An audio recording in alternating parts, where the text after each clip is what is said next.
Əziz və hörmətli xalqım, dəyərli soydaşlarım, Azərbaycanın tarixi torpaqlarının bir parçası olan Qarabağ, 2-ci Qarabağ savaşında Azərbaycanın qələbəsi nəticəsində Türkiyənin prezidenti Rəcəb Tayyib Ərdoğan Azərbaycanda olarkən arazi ayırdılar şeiri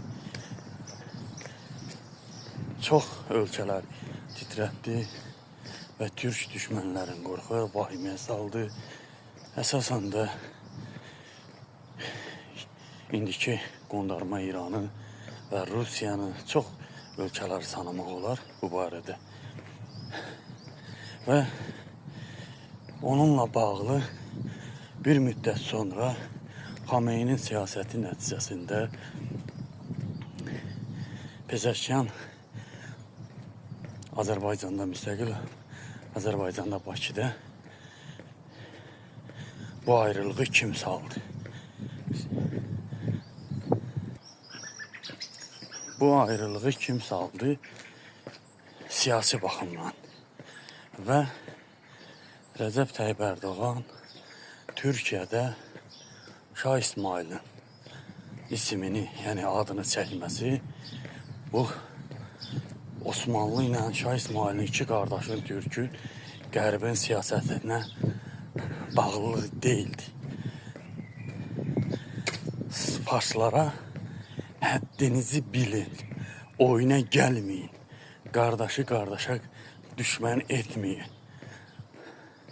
Dünya ölkələri, qərb ölkələri bizim üzərimizdə, türk dünyamızda, türk ərazilərində. Burada əsasən türk dünyasından əlavə ərəb, fars ərazilərində böyük qırğınlar yaratma ehtimali var. Onunla bağlı böyük siyasi dərinliklər yürütdü.